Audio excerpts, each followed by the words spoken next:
caméra. Voilà. Alors, bonsoir à tout le monde. Je vais donc meubler un petit peu les quelques minutes qui nous séparent du début véritable de ce webinaire par une petite introduction. D'abord pour remercier Rivo, évidemment, de passer un petit peu de temps avec nous, de vous remercier, vous toutes et vous tous, de participer à ce webinaire, et puis peut-être de vous en donner un petit peu donc, le contexte. L'association Respire, elle se bat contre la pollution de l'air, comme vous le savez, et cette pollution de l'air, elle a de nombreuses origines, mais en milieu urbain dense, la pollution de l'air a, pour une grande partie, son origine dans la circulation automobile, euh, les voitures, les deux roues motorisées, les camions, et cette circulation, elle cause des problèmes de pollution de l'air, alors avec des polluants, le dioxyde d'azote, alors qui est encore principalement émis par les diesels, les particules qui ont d'autres sources, hein, d'ailleurs le chauffage urbain en est une, et puis il y a aussi bien sûr les nuisances sonores qu'il ne faut pas oublier, elles sont toujours associées à la circulation automobile. Euh, et cette circulation automobile, eh bien, c'est finalement un point central sur lequel les citoyens peuvent avoir une action. Et c'est pour ça qu'on on organise ce webinaire ce soir, parce que la circulation, elle est notamment à l'interface entre finalement différents niveaux administratifs, notamment les collectivités locales, et dans l'action militante que nous, on mène et qu'on espère que vous menez vous aussi, et que vous allez peut-être mener avec nous d'ailleurs, eh bien, on peut avoir un impact, on peut influencer les décisions sur la circulation, notamment au travers de ce qu'on appelle les plans de circulation, que donc Rivo va nous présenter et va expliquer les enjeux et les leviers sur lesquels on peut agir. Mais c'est vraiment, cette circulation, c'est un levier très, très, très important pour lutter donc contre la pollution de l'air et contre la pollution sonore, et puis globalement pour apaiser la ville, parce que c'est quand même ça l'enjeu. Et puis vous savez que Respire mène une campagne importante, d'ailleurs au niveau national, pour la pacification des abords des écoles.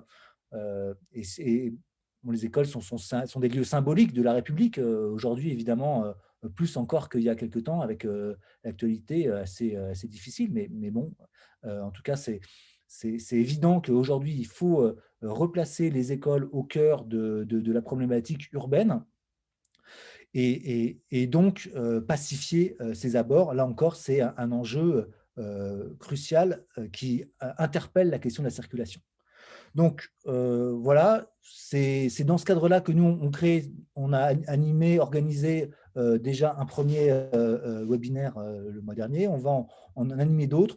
On essaie de développer une sorte nous, ce qu'on appelle la logique d'un atelier citoyen d'urbanisme. L'idée, c'est de vous former, de nous former en même temps, de discuter ensemble voilà, quels sont les enjeux urbanistiques au sens du quotidien, du local, et de l'action militante qu'on peut avoir sur ces grandes questions qui ont un impact fort.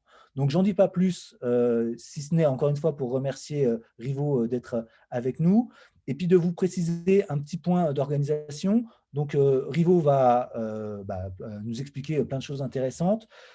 À la fin de sa présentation, on essaiera d'avoir un petit peu de temps pour faire des questions-réponses et pour essayer de faciliter le dialogue. Ce que je vous inviterai à faire, c'est de poser vos questions par écrit dans le chat et moi, je les reprendrai à l'oral. Alors, peut-être pas tous, on verra le nombre de questions, on verra comment ça se passera, mais je les reprendrai pour les poser à Rivo dans un souci, encore une fois, d'efficacité sur le fonctionnement de la réunion. Voilà, et donc, encore une fois, merci à vous tous et Rivo, à toi. Bien, merci Olivier. Alors, je précise quand même pour des raisons de praticité, je ne vais pas pouvoir répondre aux questions en direct, ne serait-ce que parce que c'est assez difficile de voir le chat en même temps qu'on présente. Donc voilà, les questions seront entre guillemets cumulées et c'est Olivier qui me les posera en fin de séance. Est-ce qu'on est tous là, Carole? Tu as encore d'autres personnes qui… Écoute, je vais les accepter au fur et à mesure. Il y a sans doute quelques retardataires. D'accord, et ben, je Tu vais peux y aller. commencer alors. Bah, bonjour à tous, donc je m'appelle Rive Vasta, je travaille pour le collectif Vélo Île-de-France, qui est un collectif qui réunit une bonne partie des associations vélo d'Île-de-France, des associations qui militent pour une ville plus cyclable. J'ai été avant ça longtemps moi-même militant dans une association parisienne pour le vélo. Voilà, et désormais, je suis salarié donc, de ce collectif. Alors, je vais vous partager… Carole, il va falloir que tu me mettes animateur, parce qu'en tant que simple invité, je n'ai pour l'instant pas le pouvoir de partager mon écran.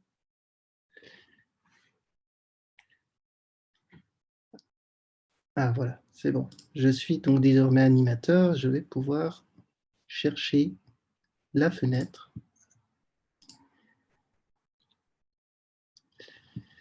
C'est pas celle-là.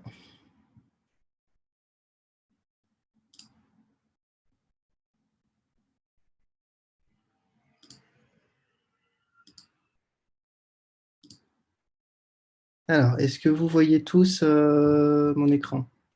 Normalement, oui. Vous devriez voir très bien. Je vois des pouces levés. Donc, vous voyez mes présentations. C'est très bien. Donc, allons-y. Donc, nous allons parler ce soir de plan de circulation qu'on va concentrer un peu sur les axes de transit. Donc, je vous expliquerai un petit peu ce que ça signifie et pourquoi j'ai mis cette précision. Mais sans plus tarder, nous allons commencer par le principe des plans de circulation. Donc, un plan de circulation, qu'est-ce que c'est pour commencer? Le plan de circulation, c'est assez simple, c'est tout simplement l'organisation sur un réseau de routes, de rues, des sens de circulation de ces routes et de ces rues. Sens de circulation, mouvement autorisé, passage tronçon interdit ou non au trafic, mouvement autorisé au carrefour, interdiction de tourner à gauche, à droite, éventuellement voilà, donc tout ce qui est aussi aire piétonne, passage interdit à la circulation générale, parfois aussi des restrictions aux seuls riverains.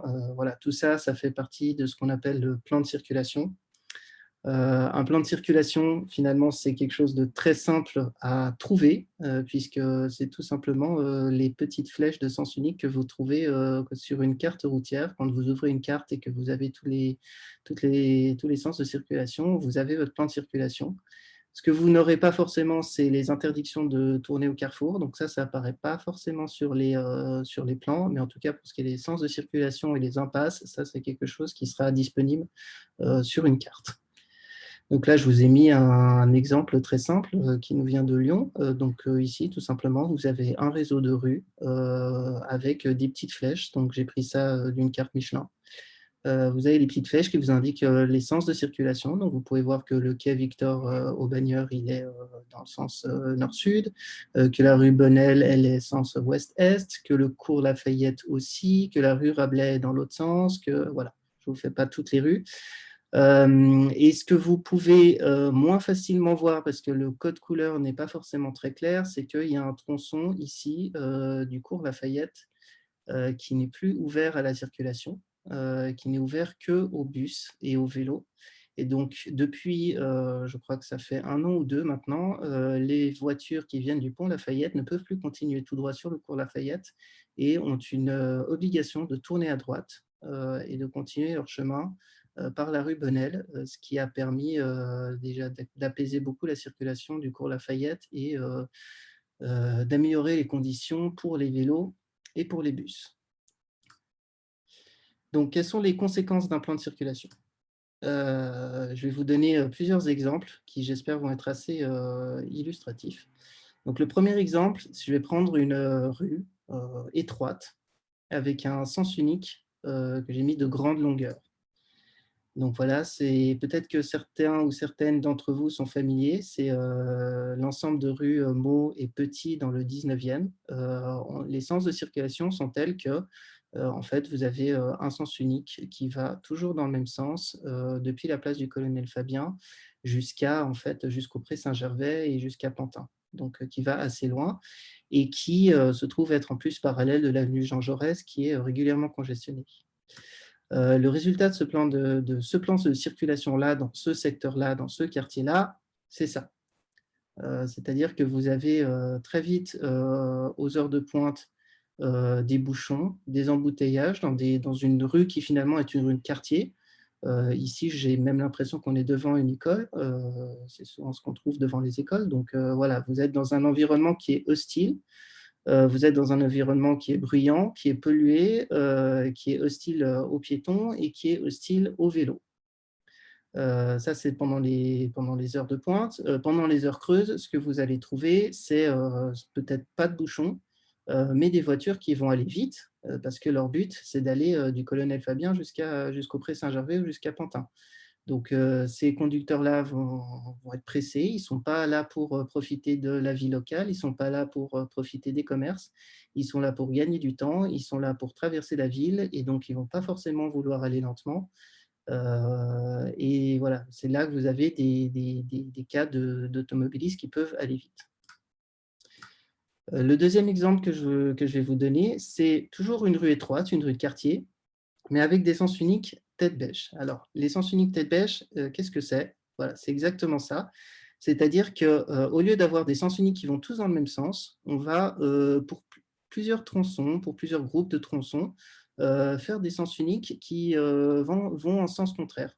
Voilà, donc là, par exemple, vous avez 1, 2, 3, 4, 5 changements de sens de circulation sur moins d'un kilomètre ou voilà, quelque chose comme ça.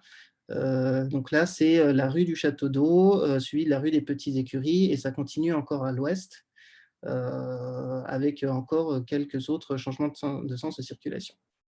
La conséquence de ça, c'est que pour une photo que j'ai prise dans ce secteur-là, ici, voilà ce qu'on y trouve. On y trouve une rue, finalement, où il y a, alors en l'occurrence ici, il y a une bande cyclable à contresens, mais pendant très longtemps, elle n'y était pas.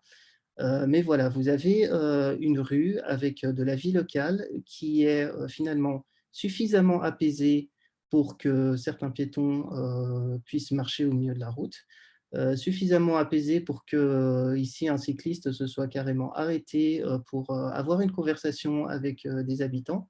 Et tout ça finalement sans autre action que le plan de circulation. Cette rue-là, cet ensemble de rues-là a servi il y a longtemps de parallèle entre guillemets au grand boulevard pour aller dans le sens ouest-est. Et voilà ce qu'on a fait finalement, simplement en changeant des panneaux de sens de circulation pour en arriver à un résultat qui finalement est quelque part assez spectaculaire. Donc le plan de circulation, il a le pouvoir de déterminer quasiment à lui seul le volume de trafic qui passe sur une rue ou sur une route. Le plan de circulation, du coup, il peut amener, quand il est mal fait, à avoir volontairement ou accidentellement, ça dépend, des fois c'est voulu par l'aménageur, des fois c'est pas voulu, c'est juste que voilà, c'est une conséquence malheureuse qui n'a pas été prévue. Dans ce cas-là, on va dire qu'il y a un trafic parasite, qu'il y a un itinéraire malin, qu'il y a un itinéraire Waze, qu'il y a des rat runs, qui est un terme anglais, des courses de rats. Donc, le plan de circulation peut amener un fort volume de trafic dans une rue de quartier qui, finalement, n'est pas vraiment faite pour ça et qui mériterait mieux que ça. Parfois, le rat run, l'itinéraire parasite, il est très alambiqué et il n'est pas évident sur une carte. Ceux que je vous ai montrés tout à l'heure, la rue Meaux et la rue Petit dans le 19e, c'est un itinéraire assez évident finalement. Quand on regarde sur une carte, on peut, si on est un peu sensibilisé à la question, voir qu'on aura ce trafic parasite qui va passer par là. Parfois, c'est plus compliqué que ça. Je vous donne un exemple ici. On avait constaté avec d'autres personnes d'une association, qu'on avait certaines sections. Vous vous rappelez, je vous avais parlé de la rue du Château d'Eau, de la rue des Petites Écuries, de la rue de Provence, la rue Richer. On avait certaines sections qui étaient anormalement plus chargées en voiture. Cette portion du Faubourg Saint-Denis aussi, je ne sais pas si vous connaissez cette rue, mais on est sur une rue qui est très, très commerçante, très piétonne, très chargée en piétons. Et on a constaté qu'il y avait un fort trafic ici. Et on a cherché pendant longtemps pourquoi il y avait tant de trafic à cet endroit-là. Et finalement, c'est Waze qui nous a permis de trouver ce qui n'allait pas. C'est-à-dire qu'aux heures de pointe, quand les grands boulevards sont très chargés, que la rue Lafayette est très chargée, Waze peut vous proposer cet itinéraire-là, qui, comme vous le voyez, passe par un grand nombre de minuscules rues de quartiers, par un itinéraire qui est pas évident du tout, et qui explique que rue du Faubourg Saint-Denis sur ce petit tronçon, rue du Château d'Eau sur ce petit tronçon-là, on va avoir un très fort trafic. Je crois que ça s'est arrangé aujourd'hui. Il y a eu des petits changements dans ce secteur-là, me semble-t-il, mais ça fait assez longtemps que je n'y suis pas retourné. Mais voilà, en tout cas. Et finalement, Waze, qu'on accuse à raison finalement d'avoir accentué ce phénomène de trafic parasite, on peut le voir autrement. On peut aussi se dire que Waze, c'est finalement un formidable révélateur des failles d'un plan de circulation. C'est-à-dire que Waze, en fait, il vous donne tout ce qui ne va pas dans l'organisation des sens de circulation de votre quartier. Un plan de circulation bien fait, un plan de circulation parfait va diviser le réseau de rues en deux types. On va avoir d'un côté les axes de transit et de l'autre les rues à usage local où la traversée par les véhicules motorisés n'est pas possible. Donc là, je vous ai donné un exemple. À gauche, vous avez un exemple d'une organisation de rue en damier, pour faire simple. Ce n'est pas forcément le type d'organisation le plus fréquent dans les rues européennes, encore que ça se trouve, puisque ici, c'est un exemple qui nous vient de Barcelone. Et donc, un plan de circulation hiérarchisé, il va plutôt organiser les rues comme on le voit à droite. Donc, qu'est-ce qu'on a fait dans cette organisation? Comme vous le voyez, on a choisi quelques axes qu'on a décrétés passants, qu'on a décrétés qui étaient ouverts au trafic de transit. En l'occurrence, ici, ils sont à sens unique, mais ce n'est pas forcément nécessaire. Ça, c'est un choix à faire. Là, on partait de rues qui étaient déjà à sens unique avant, qui ne sont plus, et qui, du coup, le sont restés, pardon. Et dans les rues intérieures au quartier, on a organisé les sens de circulation de sorte à ce que les traversées qui étaient auparavant possibles, donc par exemple ici, dans cette rue-là, on pouvait aller du sud au nord d'une traite, pareil dans la rue parallèle du nord au sud d'une traite. Finalement, aujourd'hui, on ne peut plus du tout le faire parce que, par exemple, si on rentre dans cette rue ici, quand on arrive ici, en fait, on a un sens interdit. Donc, en fait, ce mouvement-là n'est plus possible. Le mouvement de tourne à droite, il a été physiquement interdit par un dispositif dont je vous donnerai des exemples dans les slides qui suivent. Et donc aujourd'hui, le seul mouvement qui est possible pour le trafic motorisé, c'est en fait de revenir d'où il est venu. Donc, quel avantage ça a? Ça a que d'un point de vue desserte, d'un point de vue accès, d'un point de vue riverain. Alors, excuse-moi de te couper 30 secondes. Est-ce que tu peux faire admettre tout le monde? Parce qu'a priori, il y a des gens qui sont encore en salle d'attente. Oui, des participants. Voilà, Voilà, donc bienvenue pour ceux qui viennent de nous rejoindre. Donc, un exemple de plan de circulation hiérarchisé, disais-je. Donc ici, quand vous êtes entré par cette rue, vous ne pouvez plus qu'en ressortir. Ça veut dire que vous pouvez toujours accéder à votre quartier, vous pouvez toujours accéder à votre garage, vous pouvez toujours déménager votre armoire normande. Tout ça, c'est toujours possible. En revanche, la rue n'a plus d'intérêt que pour les habitants, que pour les commerçants et que pour les gens qui ont quelque chose à y faire. Et ça pacifie énormément le trafic. Je vous donne un autre exemple ici de plan de circulation hiérarchisé. Cette fois, on est à Utrecht, aux Pays-Bas. En vert épais, vous avez les axes qui ont été définis comme étant des axes de transit, où la traversée est possible.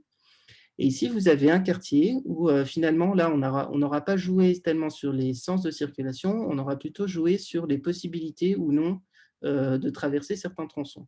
Donc, tous les petits traits rouges ici que vous voyez, c'est des barrières pour le trafic motorisé. C'est-à-dire que, par exemple, si vous vous trouvez ici, vous ne pouvez pas continuer comme ça, puisque vous allez vous retrouver face à des éléments physiques qui vous empêchent de continuer. Donc voilà, ça délimite finalement votre quartier. Donc là, il y a des couleurs qui ont été utilisées. Ça délimite votre quartier en un ensemble de rues, de telle sorte que lorsque vous êtes entré dans un ensemble de rues d'une certaine couleur, finalement, vous ne pouvez pas passer dans un ensemble de rues d'une autre couleur sans ressortir et passer par les axes de transit. Si par exemple vous êtes ici, vous ne pouvez pas accéder facilement ici, vous êtes obligé de faire tout le tour, de passer par ici, de passer par les axes de transit pour finalement récupérer la rue en orange. Donc autant dire que c'est assez peu attractif pour le trafic motorisé, ce qui a aussi pour avantage de favoriser les modes actifs, puisque les modes actifs ne sont pas soumis à ce plan de circulation.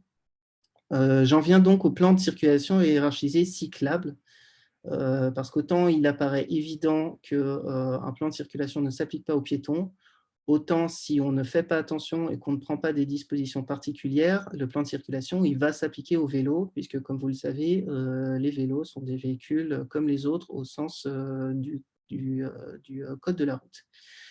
Donc un plan de circulation cyclable parfait divise le réseau viaire toujours en deux types de rues, les axes de transit équipés en pistes cyclables, c'est-à-dire que là où on va avoir des axes de transit, la mixité n'est pas désirable si on veut atteindre la majorité de la population qui est en capacité de se déplacer à vélo, mais qui ne souhaite pas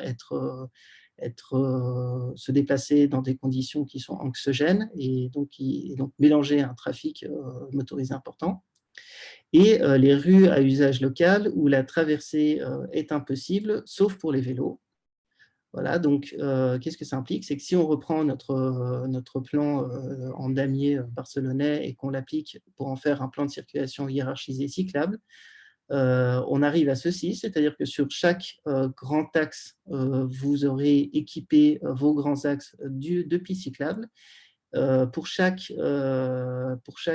carrefour, tous les mouvements restent possibles à vélo.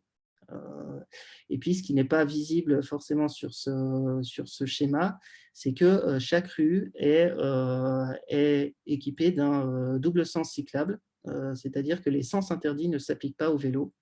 Le double sens cyclable, il doit servir finalement à faire en sorte qu'un plan de circulation un plan de circulation contraignant ne s'applique qu'au mode qu'on souhaite contraindre. En l'occurrence ici, si on ne souhaite pas contraindre les vélos, il ne faut pas que les sens interdits s'appliquent à eux, d'où les doubles sens cyclables.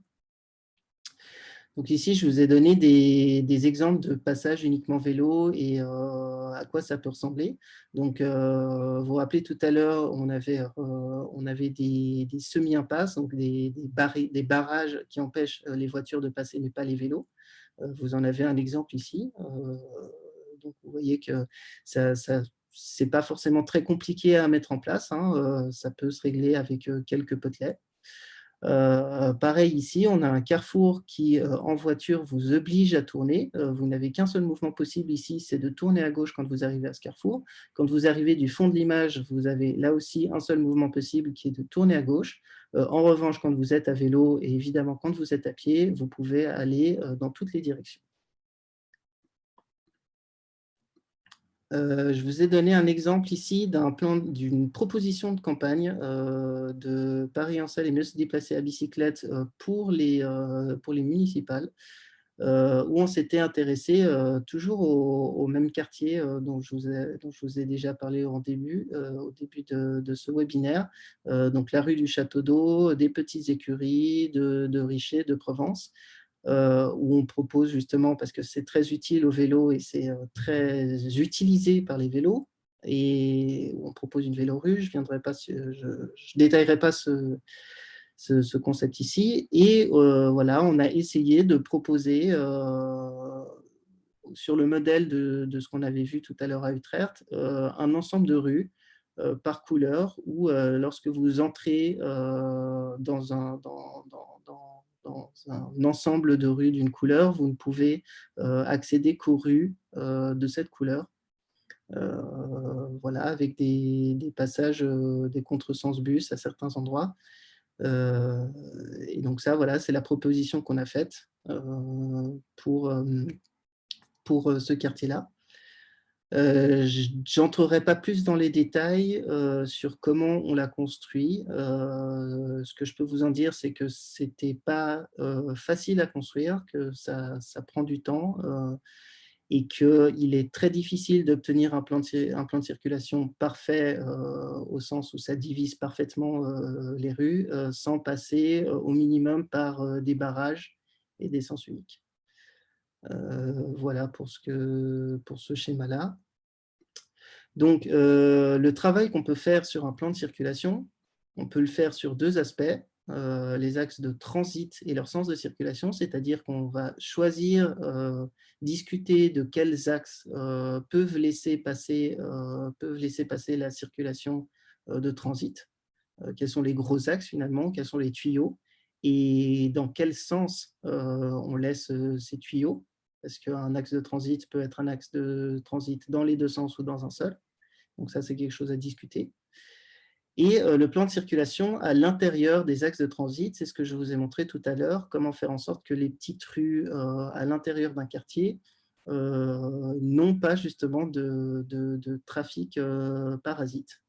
Le travail, il est un petit peu différent pour ces deux aspects, parce que quand on travaille sur un plan de circulation entre guillemets intérieur, on va surtout s'attacher à ce qu'il n'y ait pas d'itinéraire malin qui soit possible. Et en revanche, on ne va pas avoir trop besoin de s'intéresser aux infrastructures cyclables, par exemple, parce que comme le trafic désiré et le trafic visé va être bas, la mixité vélo et trafic général sera possible. Et donc, il n'y a pas besoin d'infrastructures cyclables séparées. Dans le cas des axes de transit, y compris quand on n'a laissé qu'un seul sens de circulation, là, il faudra prévoir des infrastructures cyclables séparées. Et les infrastructures cyclables séparées, ça demande une certaine place. Et donc, n'importe quelle rue n'est pas éligible au sens cyclable du terme à autoriser du trafic de transit. Voilà. Ce webinaire-là va s'intéresser un petit peu au cas de l'avenue Gambetta et de la rue Ménilmontant, qui fait l'objet notamment d'une réunion demain. Et pour ces rues-là, comme vous le verrez, c'est surtout le premier aspect qui va nous concerner. Donc, comme je vous le disais, plan de circulation et vélo. La mixité entre des vélos et le trafic motorisé n'est pas possible dès lors que vous avez un volume motorisé qui est important. Donc, pour ce qui est des axes de transit, la mixité est exclue, et donc il faut des infrastructures séparées. Et donc, les axes qu'on choisit pour être des axes de transit doivent être suffisamment larges pour accueillir des pistes cyclables séparées. En simplifiant beaucoup, et quand je dis beaucoup, c'est en simplifiant énormément, on peut dire qu'une infrastructure cyclable séparée dans les deux sens prend l'équivalent d'au grand minimum une voie de circulation. C'est vraiment pour simplifier les calculs que je dis ça, mais voilà, on va partir un peu sur cette hypothèse-là.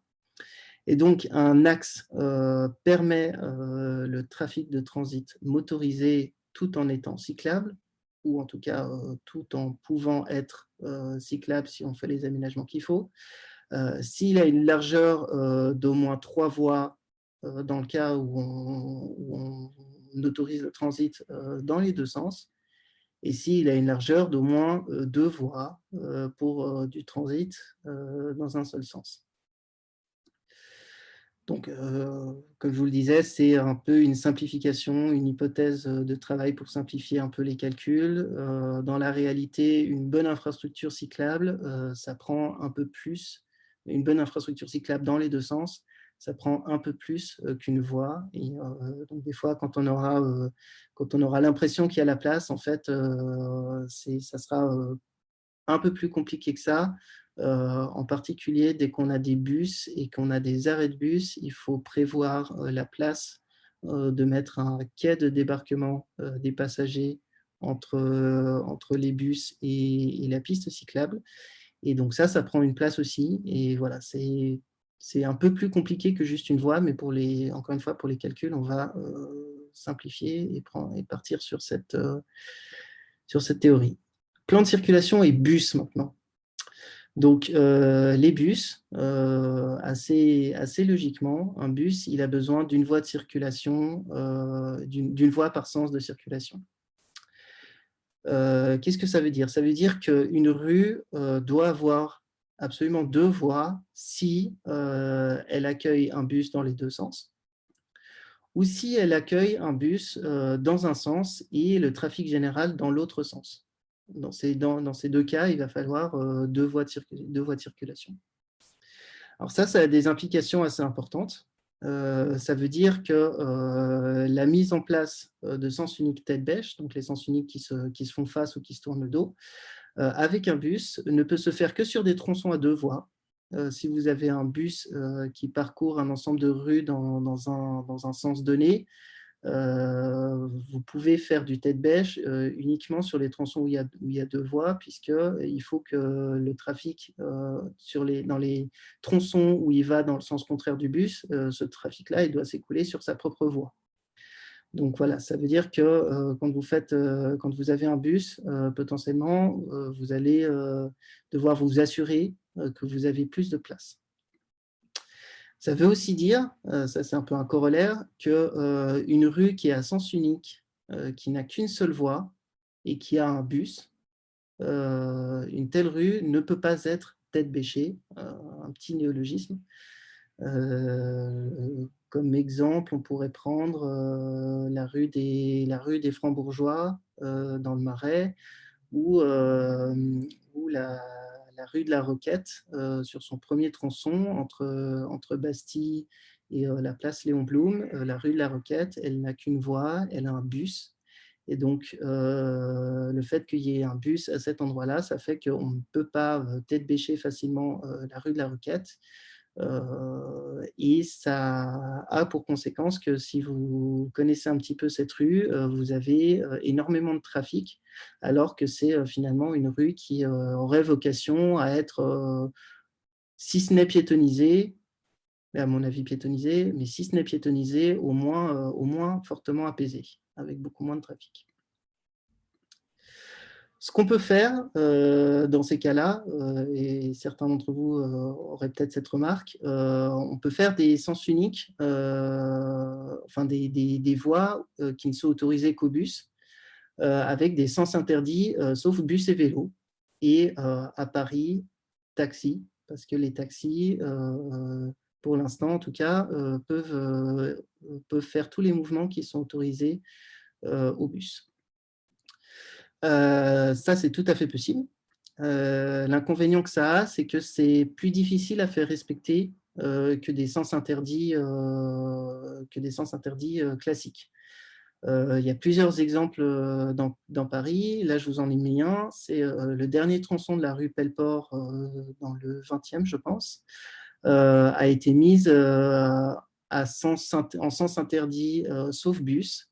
Et on a encore un certain trafic qui s'y écoule, parce qu'en fait, à partir du moment où vous avez la place pour une voie bus, vous donnez la garantie à vos automobilistes qu'ils ne vont pas croiser quelqu'un en face s'ils s'y engagent.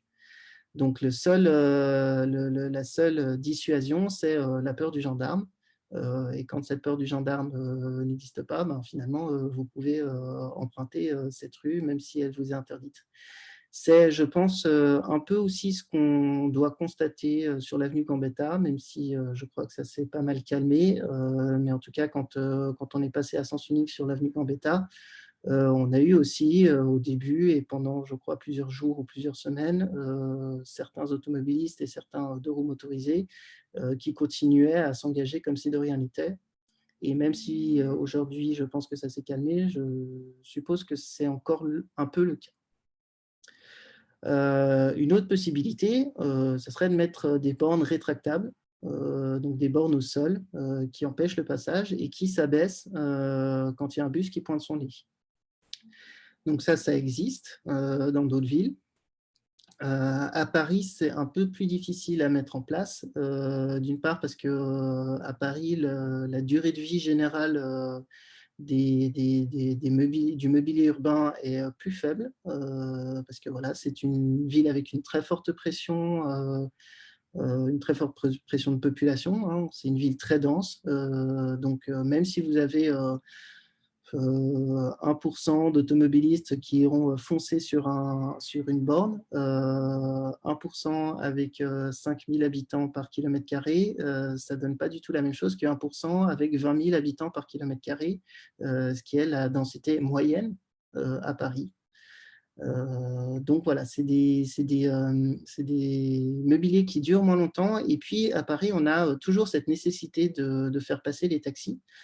Et autant un bus, on peut envisager de l'équiper d'émetteurs qui seront détectés par les bornes et qui permettront aux bornes de s'abaisser pour laisser passer, autant c'est plus difficile de se dire qu'on peut équiper tous les taxis de tels émetteurs. Et donc voilà, cette contrainte rend un peu plus difficile le fait de mettre des bornes.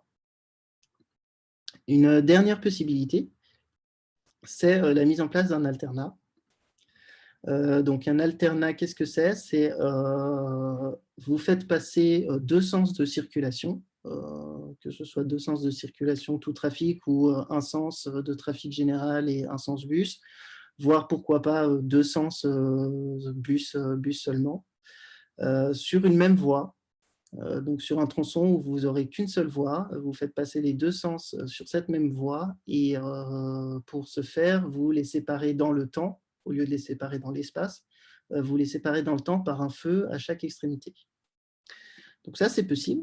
On a un exemple récent rue de Charonne dans le 11e arrondissement de Paris où ça a été fait.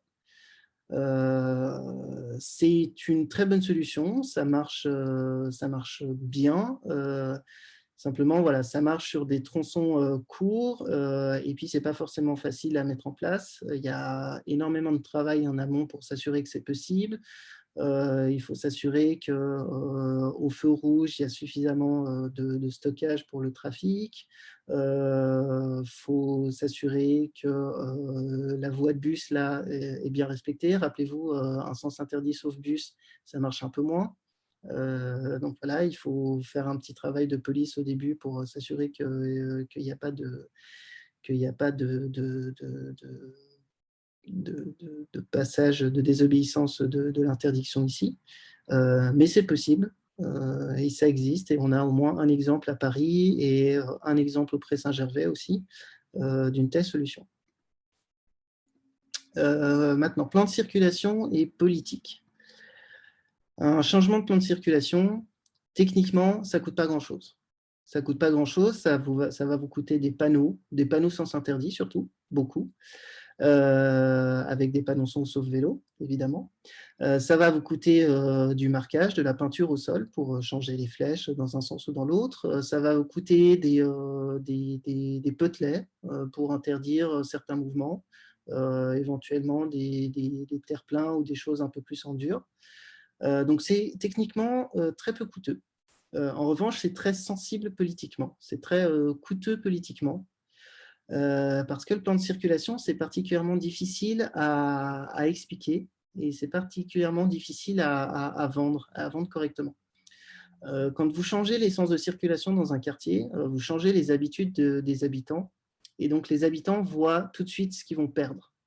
Ils voient que ça va être beaucoup plus long pour accéder à leur garage. Ils voient que l'itinéraire qu'ils avaient l'habitude de prendre et qui leur permettait d'éviter un ou deux feux, bah, ils ne vont plus pouvoir le prendre.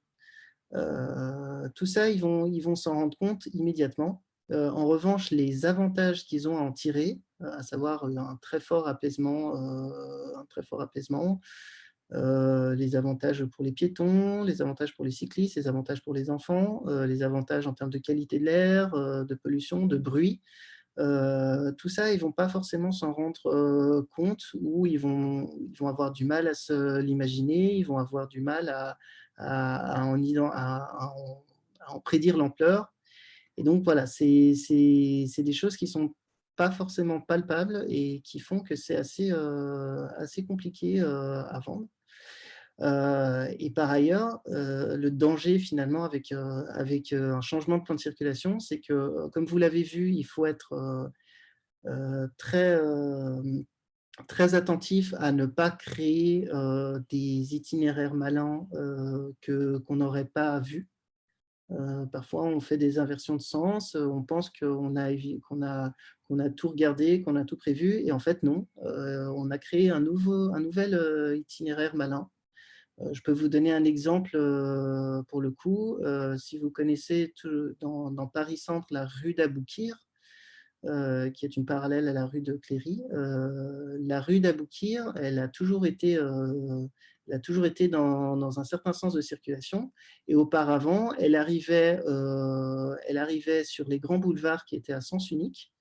Et donc, vous étiez obligé de retourner un peu géographiquement en arrière. Vous veniez avec la rue d'Aboukir, on vient du sud-ouest, et avec les grands boulevards qui étaient à sens unique, on repartait vers l'ouest. Donc en fait, la rue d'Aboukir, elle n'avait pas un grand intérêt géographique à l'époque, sauf qu'il y a eu un changement en 2006, je crois. Les grands boulevards sont passés à double sens. Et du coup, la rue d'Aboukir, elle a permis d'un coup de passer du sud-ouest à l'est, à la place de la République, et elle est devenue beaucoup plus intéressante. Et depuis ce changement de sens, on a un trafic qui est beaucoup plus important dans cette rue et qui n'a pas forcément été anticipé lorsqu'on a réfléchi au changement de sens des grands boulevards. Et puis voilà, comme je vous le dis ici, la phase de transition, elle peut être longue, elle peut être assez pénible. Souvent, il faut au moins 6 mois avant d'avoir une situation stabilisée. Et pendant ces 6 mois, bah, vous aurez du trafic, vous aurez un peu de bordel, vous aurez éventuellement des klaxons dans certaines rues, vous aurez du report de trafic qui sera bah, pas bien vécu, et c'est normal par les habitants des rues qui subissent ce report. Ça a été le cas quand on a changé les sens de circulation le long du canal Saint-Martin. Ça a fait un report, alors je ne sais plus le nom de la rue, mais ça a fait un report, du bordel, des klaxons. Ça a été assez difficile. Ça a été le cas aussi rue Velfaux, je crois, où on a aussi eu un report. Et donc ça peut se stabiliser dans le temps. Quand on a fermé les berges, c'était pareil, ça fait un report sur les quais qui a mis très très longtemps à se résorber. Je ne sais pas s'il est totalement résorbé d'ailleurs. Donc on arrive à un nouvel équilibre, mais ce nouvel équilibre, il peut prendre du temps. Et politiquement, le temps, ça peut être très coûteux. Voilà. Et puis évidemment, lorsqu'un plan de circulation, un changement de plan de circulation implique la modification d'une ligne de bus, là, vous rajoutez encore une hauteur de marche d'escalier, parce qu'on ne change pas facilement une ligne de bus, d'autant que c'est un mode plutôt vertueux. Donc, pénaliser les usagers du bus, ce n'est pas quelque chose de très vendeur politiquement et de facile à porter. Donc, voilà. D'un point de vue technique, maintenant, pour terminer, un plan de circulation, je vous l'avais dit, c'est très chronophage. C'est très chronophage à faire. Il faut penser à énormément de choses. Il n'y a, à ma connaissance, pas tellement d'outils automatisés, mais là, peut-être que c'est simplement que je ne les connais pas. Et il y a beaucoup de paramètres à prendre en compte, et on ne les prendra pas tous en compte d'ailleurs dans le cas concret qu'on va étudier. Donc évidemment, il faut prendre en compte les bus en premier lieu, y compris les itinéraires de prise de service des bus. C'est-à-dire que quand ils sortent du dépôt et qu'ils rejoignent leur terminus en début de journée ou en fin de service, quand ils quittent leur terminus pour rejoindre les dépôts, ils passent par des rues, ils passent par des carrefours, ils font des mouvements dans les carrefours. Il faut s'assurer qu'ils puissent toujours le faire. Donc ça demande beaucoup de concertation aussi avec l'exploitant des bus. Il faut penser évidemment au vélo, il faut penser au taxi, il faut penser aux livraisons, parce que les livraisons aussi, voilà, c'est un sujet très important, en particulier à Paris, vous avez énormément de commerces. Il faut éventuellement penser au secours, si vous avez un hôpital, une caserne de pompiers, un commissariat de police, et que vous changez les sens de circulation dans le secteur, il va falloir les intégrer à la réflexion. Il faut évidemment penser à l'accessibilité des habitants à leur garage. Donc tous les accès, tous les entrées charretières des portes cochères qu'on a dans les immeubles, tous les garages, toutes les rampes d'accès, il faut qu'elles restent accessibles. Et donc ça, il faut évidemment y penser. Il faut regarder les reports de trafic éventuels qu'on peut attendre. Parfois, il n'y en a pas ou quasi pas, ou alors c'est tout à fait absorbable et ça ne change pas grand-chose. Parfois, ça crée des difficultés, comme on l'a vu, et il faut attendre que ça se stabilise, voire ajuster les sens de circulation après quelques mois. Et puis, il faut penser aussi aux ordures ménagères, aux camions poubelles. C'est con à dire, mais les camions poubelles, il y a des mouvements qu'ils ne peuvent pas faire.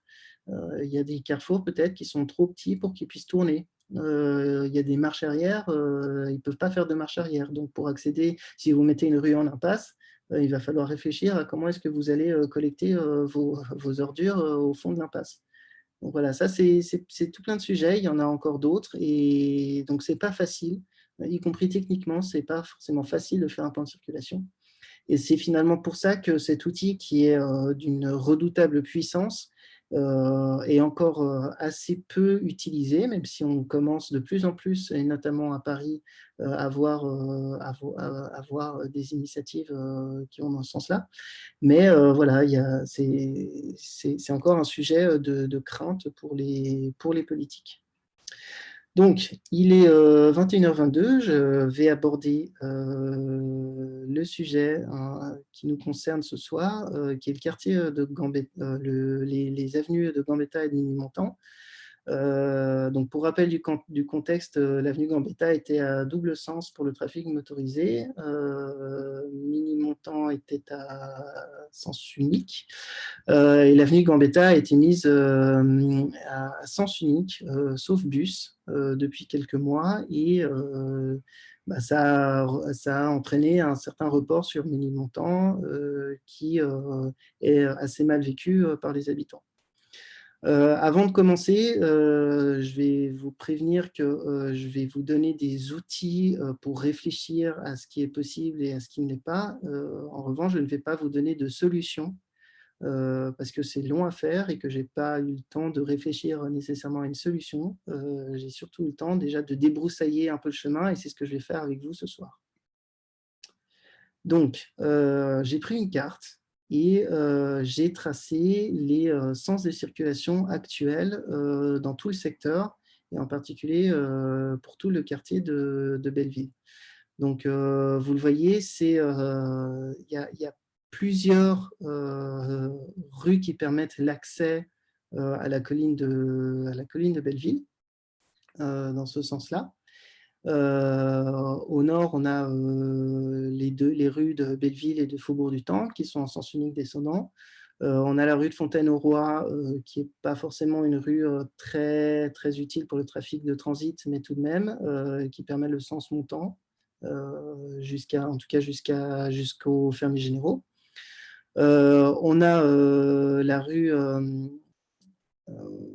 Jean-Pierre Timbaud, j'ai oublié de mettre son nom, qui part des fermiers généraux et qui descend. Ici, on a un très long axe qui est l'axe de la rue Oberkampf et de la rue de Ménilmontant qui permettent de monter.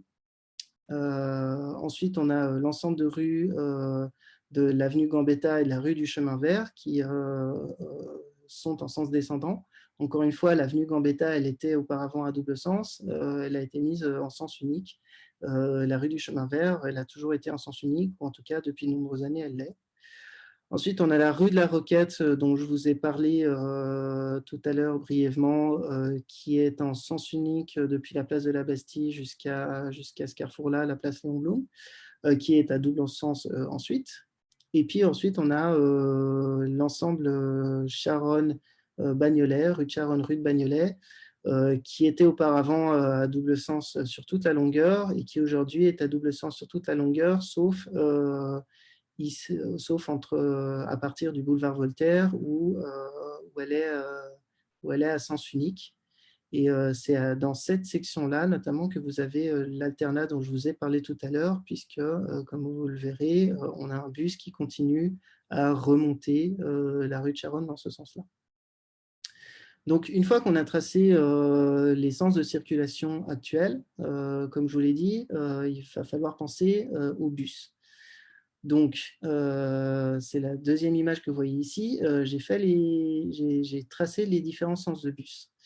Les sens de bus, qu'est-ce qu'ils nous apprennent? Ils nous apprennent qu'il y a de nombreux tronçons où en fait l'itinéraire bus il passe à double sens dans des rues qui, pour le trafic général, sont à sens unique. C'est le cas de la rue de Belleville, vous avez le bus qui circule dans les deux sens. C'est le cas de la rue de Ménilmontant, où le bus circule dans les deux sens. Ça n'est pas le cas de la rue Oberkampf, où le bus suit le sens unique de la rue Oberkampf. C'est le cas de l'avenue Gambetta. Ça n'est pas le cas de la rue du Chemin Vert, où le bus suit le sens unique et fait une déviation un peu bizarre ici, pour desservir, je suppose, la Roquette. Ça n'est pas le cas de la rue de la Roquette, qui pour le coup est trop étroite pour permettre un double sens. Et puis, c'est le cas, comme je vous le disais, sur l'ensemble de rues de Charonne et de Bagnolet. J'ai fait une erreur ici. J'aurais dû mettre la flèche dans les deux sens, puisque, comme je vous le disais, il y a un bus qui circule dans les deux sens, la ligne 76, je crois, qui circule dans les deux sens sur l'ensemble du tracé, finalement. Donc, comme je vous le disais, ça va impliquer, ça va avoir des implications, puisque si vous avez un bus qui passe à double sens, ça veut dire que vous devez prévoir deux voies. Et donc, c'est le troisième exercice que j'ai fait, c'est que j'ai été compter le nombre de voies qu'on avait dans chacune des rues. Et donc, par exemple, rue de Belleville, on a deux voies. Ici, Faubourg du Temple, on a deux voies, alors qu'on pourrait n'avoir besoin que d'une seule, puisqu'on n'a qu'un seul sens de circulation générale et un sens de circulation bus. Voilà, il y a des petits tronçons où on a trois voies. Ici, j'ai mis 1,5 parce que c'est un peu difficile de faire passer deux voies, mais on est sur une voie un peu large. Mais on pourrait se dire peut-être que l'ensemble de la rue Oberkampf et Ménilmontant est à deux voies. Et puis finalement, ce qu'on voit quand on a mis un peu ce nombre de voies, c'est que finalement, il n'y a que l'avenue Gambetta qui est pourrait-on dire, à trois voies. Alors, je précise, quand je compte le nombre de voies, c'est-à-dire que finalement, je compte la largeur qu'on a d'un trottoir à l'autre en omettant tout le stationnement, puisque le stationnement, si on le veut vraiment, c'est quelque chose qu'on peut enlever. On peut enlever du stationnement, et donc j'ai fait abstraction du stationnement et j'ai compté vraiment la largeur de bordure de trottoir à bordure de trottoir pour compter le nombre de voies. Et voilà, c'est un peu du doigt mouillé. Quand je dis que l'avenue Gambetta, elle a trois voies, c'est au chausse-pied. C'est-à-dire qu'on pourrait imaginer garder deux sens de circulation sur l'avenue de Gambetta et mettre une infrastructure cyclable, mais ça sera serré. Et comme je vous le disais, dès qu'on doit prévoir un arrêt de bus, il faut prévoir un quai de débarquement pour les passagers. Et là, par exemple, l'avenue Gambetta, je ne sais pas trop comment on s'y prendrait pour le faire. Donc, voilà le travail de défrichage de défrichement, je ne sais pas, que je vous ai fait là-dessus. À partir de là, comme je vous disais, je ne vous donne pas de solution, je vous donne juste les outils de la réflexion, sachant que, comme on l'avait vu au début, il n'y a finalement que sur les axes à 3 voies que, théoriquement, dans un plan de circulation parfait, il n'y a que les axes à 3 voies où on peut garder 2 sens de circulation générale avec une infrastructure cyclable séparée. Et dans tous les axes qui sont à 2 voies, on peut avoir un sens de circulation générale et une infrastructure séparée. Mais ça veut dire qu'on va avoir des choix à faire. Donc, les choix à faire, c'est que, par exemple, Ménilmontant, on a un double sens bus et on n'a que 2 voies disponibles. Donc, on n'est pas en capacité, sur la rue de Ménilmontant, de faire une infrastructure cyclable séparée sans passer à un sens unique et donc sans faire une déviation de la ligne de bus. Comme je vous le disais, les déviations des lignes de bus, ce n'est pas forcément facile, ni d'ailleurs désirable. Il y a d'autres rues, par exemple la rue de Charonne, peut-être qu'on aurait envie de se dire qu'elle a vocation à être piétonne. Et donc la rue de Charonne, peut-être qu'on veut mettre fin à toute circulation dessus. Et donc, est-ce que ça veut dire qu'on dévie le bus ou est-ce que ça veut dire qu'on fait un sens interdit sauf bus à l'entrée de la rue de Charonne en sachant que voilà, ça ne va pas forcément être aussi bien respecté? C'est un choix à faire, c'est une question à laquelle je ne répondrai pas moi, c'est un choix politique à faire et c'est un outil de réflexion que je vous donne. Dans toutes ces rues-là où je vous ai dit qu'il y avait 2 voies de circulation, les trottoirs ne sont pas forcément énormes non plus. Et donc pour les piétons, peut-être qu'il est désirable d'élargir les trottoirs. Et donc finalement, peut-être que sur certaines de ces rues, certes, aujourd'hui, il y aurait possibilité de mettre 2 voies, mais ce n'est pas forcément ce qu'on veut garder pour l'avenir.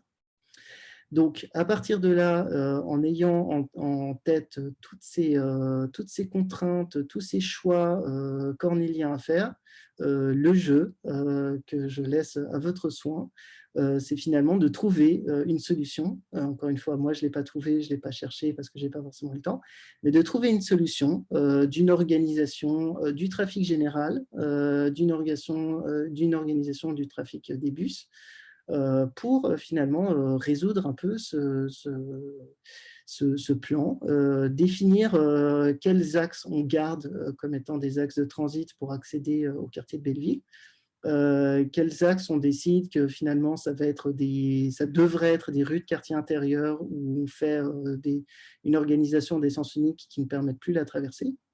Et donc voilà, c'est un peu avec ça que je vous laisse ce soir dans la réflexion sur ce quartier de Gambetta et de Ménilmontant. Et ça me fait terminer pile à l'heure. Voilà. Merci beaucoup. Alors du coup, c'est Olivier qui va prendre les questions, la relève sur les questions peut-être. Merci Rivo, c'était super clair, très efficace, vraiment bravo. Ouais, merci beaucoup. Parce que, en tout cas, moi j'ai appris des choses, donc j'espère qu'il y en a d'autres dans l'assistance qui ont appris beaucoup de choses. Je vais poser la première question, le temps que chacun puisse envoyer des petits messages sur le chat. Ma première question, c'est autour de cet exemple que tu as pris à notre demande, hein, de la rue Ménilmontant, mais en fait, il y a le même exemple, tu l'as évoqué, autour de la rue Relfaux, c'est les effets secondaires d'une modification du plan de circulation, donc les reports, les rat runs, j'adore ce mot. Comment est-ce que tu vois les choses? Parce que il y a cette idée que bon, bah, ça va disparaître progressivement. Bon, ça, c'est quand même l'hypothèse optimiste. Est-ce qu'il n'y a pas nécessité parfois de faire justement des modifications complémentaires du plan de circulation pour amoindrir les effets négatifs? Alors, la rue, alors pour ceux qui ne sont pas de Paris, qui sont avec nous ce soir ou qui ne connaissent pas bien la rue Ménilmontant, aujourd'hui, c'est quand même très, très, très, très difficile. La rue Velfaux, aujourd'hui, c'est très, très, très, très difficile. C'est vraiment des nuisances énormes, vraiment des très gros embouteillages. Est-ce que ça vaut Est-ce que pour toi, c'est quelque chose qu'il faut faire maintenant, en phase 2? Est-ce que c'est la conséquence d'un plan de circulation qui a été mal pensé? Et quelle piste tu peux donner? Peut-être pas forcément dans tous les détails, tu vois, peut-être on peut élargir au-delà de la simple rue Gambetta ou de la rue Belfort, mais comment est-ce que tu vois les choses par rapport à donc ce trafic de report qui est censé disparaître un jour, mais enfin, dans les faits, ça génère des nuisances énormes pour les gens. Alors, j'ai pas de réponse magique. La première chose que je dirais, et elle est extrêmement difficile à faire accepter, c'est qu'il faut se donner le temps.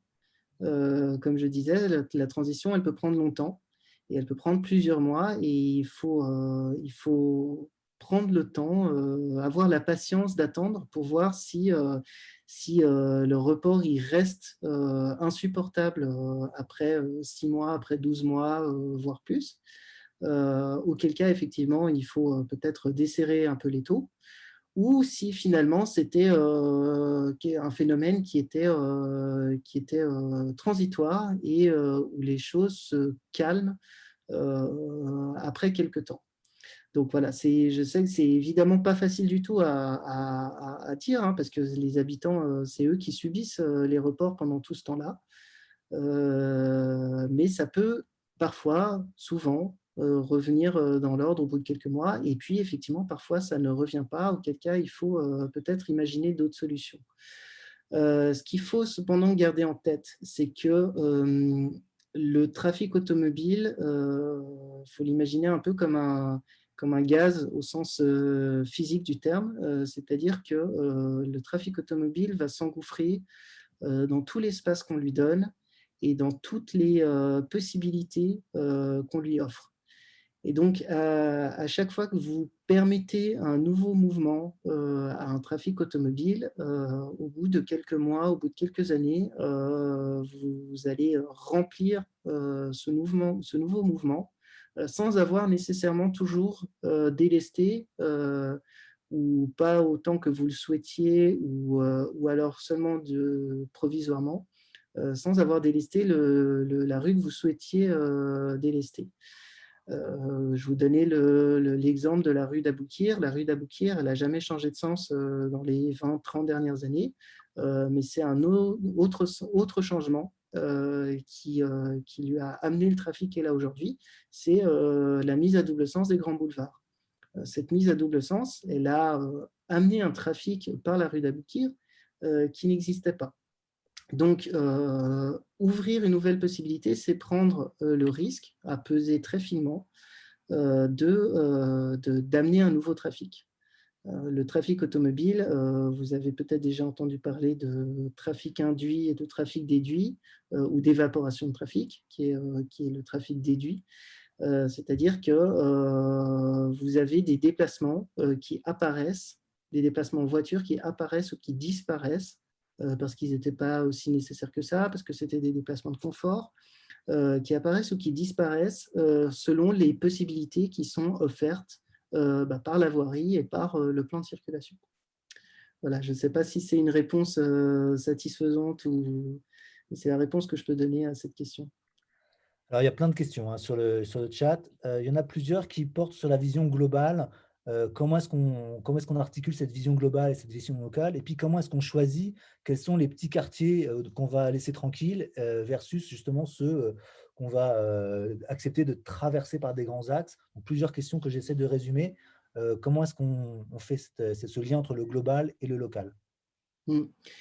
Eh bien, alors le plan de circulation global, le plan de circulation des grands axes, c'est quelque chose qui change vraiment pas souvent. On l'a changé en faveur du trafic automobile dans les années tout voiture, quand on a créé les axes rouges, quand on a créé les immenses sens uniques sur les boulevards haussmanniens, le boulevard Haussmann, les grands boulevards, le boulevard Saint-Germain, qui historiquement, toutes les rues et toutes les avenues étaient à double sens, et on a créé des sens uniques pour favoriser le trafic automobile. Aujourd'hui, le mouvement qu'on devrait refaire, peut-être, c'est repenser entièrement le plan de circulation des grands axes. Le problème, c'est que c'est extrêmement difficile. Vous avez vu toutes les implications que ça peut avoir. Donc, c'est très compliqué. C'est quelque chose qui devrait être fait. On peut pousser nos politiques à s'emparer du sujet. Mais voilà, c'est très risqué et c'est très coûteux en temps aussi et en conséquence possible.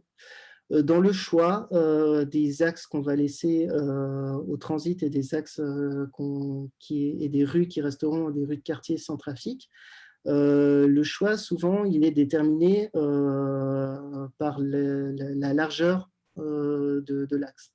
C'est-à-dire que, alors moi, je défends le point de vue cyclable parce que c'est l'objet surtout qui m'intéresse. Moi, ce qui m'intéresse, c'est que sur chaque axe qu'on décide de laisser ouvert au trafic de transit, on soit en capacité de séparer le trafic vélo du trafic général.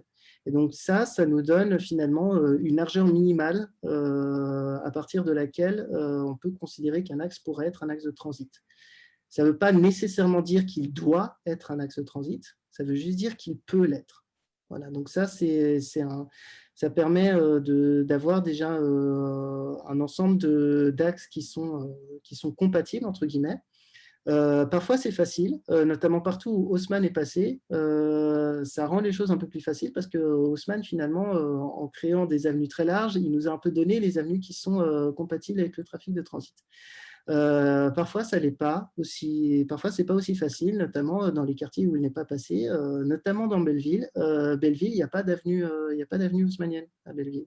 Donc, on va forcément devoir faire un choix. La rue des Pyrénées, elle dessert l'ensemble du 20e. C'est une rue qui n'est pas si large que ça, qui en tout cas pas une largeur haussmannienne. Donc là, c'est un choix qu'on doit faire. Est-ce qu'on décide que la rue des Pyrénées, elle passe en sens unique sur l'ensemble de son parcours pour permettre de créer des infrastructures cyclables séparées? C'est une question, c'est un choix. Et voilà, il y a des rues, il y a des quartiers où c'est plus difficile. En banlieue aussi, il y a des quartiers où le choix il est plus difficile à faire parce qu'on a moins d'avenues larges. Et puis, dans les autres villes de France, on se retrouve parfois aussi confronté. Ça dépend vraiment des endroits. Il y a plusieurs réalités qui existent, mais parfois ce choix, cette division parfaite entre des axes larges de transit avec des infrastructures cyclables et des rues étroites, sans trafic de transit, sans aménagement cyclable, cette division parfaite, bah, elle n'est pas toujours possible partout. Et donc, ça demande de faire des choix et de les peser. Mais donc là, le but aussi de ce webinaire, c'est de faire prendre conscience de ces contraintes pour avoir un choix un peu plus éclairé finalement dans ce qu'on décide de défendre. Super. Une petite question amusante sur les sens interdits sauf bus et taxis. Est-ce que ce n'est pas une manière, est-ce qu'on ne peut pas les utiliser pour pirater les applications de navigation? Donc, est-ce que ça fait écho à d'autres pratiques, justement? Est-ce qu'on ne peut pas essayer de piéger Waze et les autres pour éviter ce trafic de report qui est dépendant de ces applications? Si, bien sûr, tout à fait. C'est pour ça d'ailleurs que c'est quand même un peu efficace de faire des voies de bus, des sens interdits sauf bus. Ça reste quand même relativement efficace parce qu'effectivement, une partie non négligeable du trafic, il est dirigé par ces applications. Et finalement, c'est un peu les connaisseurs et ceux qui n'ont pas de scrupules à contourner la règle qui vont s'y engager. Mais pour tous les automobilistes qui sont respectueux du code de la route, et heureusement il y en a quand même, et pour tous les automobilistes qui se guident par les applications de GPS, oui, ces sens interdits sauf bus sont efficaces. De même que finalement les sens interdits tête bêche, ils sont redoutables et Waze ne va rien faire parce que Waze respecte la réglementation et ne vous fait pas emprunter, encore heureux, un sens interdit. Autre question sur les commerçants qui s'opposent souvent à la piétonisation sous prétexte qu'ils pourraient perdre du chiffre d'affaires. Est-ce que tu as des éléments de réponse à leur fournir? Ce que je peux en dire, c'est que les craintes des commerçants sur tous ces changements-là sont quasiment à 100% dans les expériences passées et se sont révélées, je dirais presque à 100% infondées dans tous les projets qui ont pu naître. Quand il s'agit de piétonisation, les commerçants sont souvent contre parce qu'ils craignent de perdre des clients. Mais c'est le cas aussi pour quand on décide de faire des trams, des tramways. Souvent, les commerçants ils sont vent debout. Quand on veut faire des pistes cyclables, parfois les commerçants s'y opposent aussi. Donc, c'est souvent des craintes qui sont infondées et c'est souvent des craintes qui viennent d'une fausse idée que les commerçants ont de leur clientèle. Et là, il y a quelques études qui ont été faites, peut-être pas assez, et ces études mériteraient d'être multipliées dans toutes les villes, mais quand on fait des études où on demande aux commerçants d'estimer un peu la part de leur clientèle qui vient en voiture, en vélo, en bus, à pied, et qu'ensuite on demande à la clientèle elle-même comment elle est venue, on se rend compte que presque toujours, il y a une surreprésentation dans l'esprit des commerçants de leur clientèle en voiture qui est presque systématiquement très minoritaire, surtout dans les centres, évidemment, alors qu'ils s'imaginent que cette clientèle est beaucoup plus importante que ce qu'elle n'est vraiment. Donc voilà, il faut désamorcer ces craintes. Aujourd'hui, heureusement d'ailleurs, on a des commerçants qui s'en sont bien rendus compte et qui demandent à corps et à cri des piétonisations, de l'apaisement. Donc voilà, les choses changent.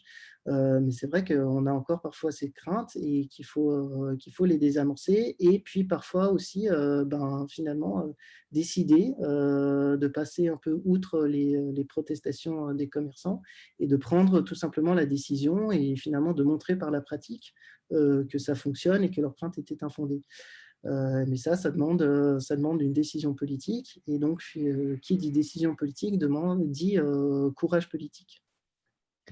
Alors, ça a l'air d'intéresser pas mal de gens, ces arguments. Si tu peux nous envoyer les liens, on les fera circuler Oula, sur notre réseau. pas sûr de les avoir, malheureusement. Il faudrait que je fouille. Je lis beaucoup de choses sans toujours archiver les sources. Pas forcément une bonne pratique, mais je n'ai pas toujours exactement les liens vers les études que je cite. Ok, Mais je vais voir si j'en trouve. génial. Peut-être une dernière question, alors qui est un petit peu plus globale. Comment connecter Paris et la banlieue de manière fluide? Je pense à Porte de Bercy, Porte de Charenton. Donc, est-ce que tu as envie d'aborder ce sujet vaste? Très gros sujet, hein, très gros sujet. Comment fluidifier, comment apaiser les portes de Paris. Contrairement au plan de circulation, c'est malheureusement souvent des solutions qui sont nécessairement coûteuses. Parce que le drame de la séparation entre la ville de Paris et sa banlieue proche, c'est qu'on avait une très large zone qui était inhabitée et que sur cette très large zone, on a décidé de construire une autoroute. Que qui dit autoroute dit franchissement d'autoroute, dit bretelle d'accès, dit échangeur autoroutier. Et qui dit tout ça dit des infrastructures qui sont très techniques, très coûteuses et très difficiles à changer. Et donc, finalement, l'apaisement des grandes portes, en tout cas, passe très souvent par des projets qui sont extrêmement coûteux. Le projet de la Porte Maillot, par exemple, qui était un énorme rond-point. Vous avez l'enquête publique qui est passée il n'y a pas longtemps. C'est un projet à plusieurs millions d'euros. La Porte de Montreuil, il y a un projet à plusieurs millions d'euros. La porte de Versailles, elle a été refaite avec le tram, ça a sûrement coûté plusieurs millions d'euros. Donc à chaque fois, on est pour ce qui est des grandes portes routières, on est sur des projets qui malheureusement sont nécessairement coûteux. Et c'est encore pire évidemment quand vous avez des échangeurs autoroutiers, la porte de la Chapelle et la porte de Bercy. Jusqu'à qu'on arrive à résorber ces plats de nouilles, ça va être coûteux, long et compliqué. Cependant, on a aussi de très nombreuses portes qui ne sont rien d'autre que des avenues qui passent au-dessus du périphérique sans échange. ou juste avec de simples bretelles. Et on a aussi quelques simples rues qui traversent le périphérique sans communication et qui permettent d'accéder à la banlieue. Et ces rues-là, il faut les exploiter au maximum pour les modes actifs, pour les piétons et les vélos. Et là, on peut faire appel soit à des infrastructures cyclables quand l'axe est assez large, soit tout simplement à du plan de circulation, encore une fois. On a apaisé certaines portes, on a apaisé la rue de Lagny qui permet d'aller à Montreuil. C'est une simple rue qui, par le plan de circulation uniquement côté parisien, malheureusement, a été très fortement apaisée. Et aujourd'hui, on avait une communication qui servait à un très léger trafic de transit. Pour l'instant, cette communication n'a pas été réouverte au trafic motorisé et on est sur une rue qui permet d'aller de Nation à Montreuil très tranquillement et qui est très fortement apaisée, en tout cas du côté parisien. Puisque malheureusement, du côté Montreuil, Vincennes, Saint-Mandé, on est encore sur un de ces très longs sens uniques avec un trafic un peu trop important et un peu trop rapide. Alors, on va bientôt finir. J'aimerais te poser une question générale. Quel conseil tu donnerais aux citoyens qui ont envie de s'emparer de ces outils de plan de circulation pour essayer de changer la ville autour d'eux? Est-ce qu'il y a des trucs à savoir, des erreurs à ne pas commettre? Enfin, comment s'emparer de ce sujet qui est quand même assez technique? Tu nous en as expliqué certains éléments, mais enfin, il reste beaucoup de technicité pour faire pression, pour influencer les politiques, parce que c'est quand même eux qui décident au final. Alors pour celles et ceux qui ont envie de s'amuser, je les encourage à le faire, à prendre, à imprimer un plan sur papier, à s'amuser avec les petites flèches, les largeurs, etc. Nous, on l'a fait. Vous verrez que c'est très long, que c'est très compliqué, mais que c'est aussi très passionnant. Et donc, effectivement, je vous encourage à le faire. Parfois, il y a des changements qui sont assez simples. Parfois, il y a juste une petite rue, un petit tronçon ou une inversion résout plein de problèmes. Donc, ça arrive. Ce n'est pas toujours compliqué. Et donc ça peut valoir le coup de regarder un peu sur une carte ce que vous pouvez faire. Ensuite, réfléchir à un plan de circulation, ça, effectivement, ce n'est pas vraiment le travail des citoyens au départ, hein, c'est le travail des services techniques des collectivités. Et les services techniques des collectivités, ils répondent aux élus. Et les élus, normalement, ils répondent aux citoyens. Donc, là, ce que je peux vous donner comme conseil, c'est effectivement d'en parler à vos élus, de demander des changements de plan de circulation aux élus. Encore une fois, c'est un outil qui, jusqu'à maintenant, était très, très peu connu et donc très peu demandé et très peu utilisé, y compris par la société civile. Mais si les citoyens commencent à demander des changements de plan de circulation aux élus, si les citoyens commencent à convaincre les autres habitants, les autres riverains, leurs voisins de l'intérêt que ça peut avoir, des changements deviennent possibles et ont déjà eu lieu. Je me souviens, il y a une rue dans le 19e dont j'ai oublié le nom, mais qui a été sous l'action des élus, coupée. Il y avait un trafic et on a simplement coupé au milieu avec les habitants finalement qui étaient associés et qui ont revendiqué cette action. Et puis aujourd'hui, on a résolu un des trafics parasites qu'on avait dans Paris. Donc voilà, les citoyens doivent s'emparer de cet outil et ne pas hésiter à le défendre, ne pas hésiter à défendre les changements quand il y en a. Parce que, comme je vous le disais, les élus, ils sont un peu sur les nerfs quand ils font des changements comme ça. Et ils ont aussi besoin d'être un peu soutenus publiquement dans des réunions publiques, dans les prises de parole publiques. Ils doivent être un peu confortés parce que s'ils ont une salle entière qui est entièrement contre un changement de sens de circulation, c'est très difficile pour un élu de dire non, je m'obstine et je le fais quand même. Donc il faut qu'il ait un peu, il faut qu'il y ait des voix qui viennent défendre les changements quand les changements vont dans le bon sens. Donc voilà les conseils que je peux vous donner sur les plans de circulation. Ok, alors il y a une dernière question, je ne voudrais pas avoir l'heure de la négliger. C'est une question très générale. Trop de voitures dans Paris, comment réduire leur nombre? Alors, est-ce qu'il faut des transports en commun, des péages enfin, quels sont les conseils généraux que tu donnes pour diminuer la place de la voiture? Donc, en général, pas forcément dans un quartier, mais en général. C'est des banalités peut-être, mais… Bah alors, pour répondre à cette question, je suis un peu obligé d'émettre aussi un avis personnel, hein, donc c'est tout de suite un peu plus périlleux. Le péage urbain, c'est quelque chose qui fonctionne extrêmement bien dans toutes les villes où il a été testé, mais qui, pour des raisons que j'ignore et que je ne sais pas forcément expliquer, a énormément de peine à voir le jour en France. La loi a été contraignante pendant longtemps. Elle devait être assouplie. L'assouplissement a été abandonné suite aux manifestations contre la taxe carbone. Donc on est un peu perdu. Mais de toute façon, on sent que politiquement, il y a très peu de politiques de premier rang en France qui défendaient un péage urbain. Il y a une sorte d'obstacle culturel à ça qui peut s'expliquer. Alors, pour certains, ça pourrait être antisocial. Voilà. Ce n'est pas forcément vérifié par les faits, mais c'est des craintes qui peuvent être légitimes.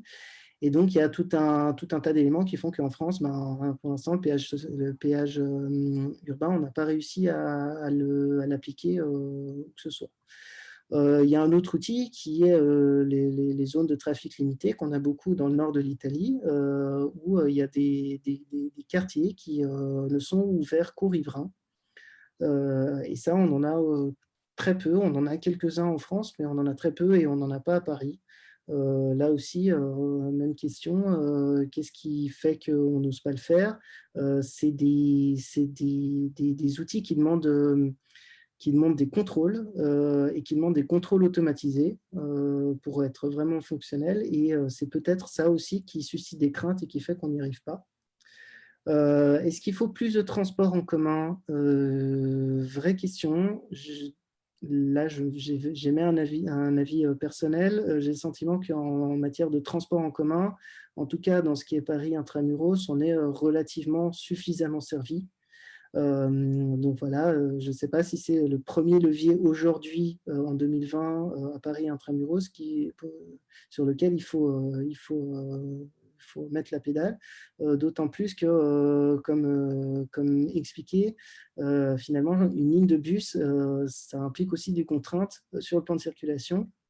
Et une ligne de bus dans une petite rue, c'est potentiellement l'élément qui vous empêchera d'apaiser la rue en question.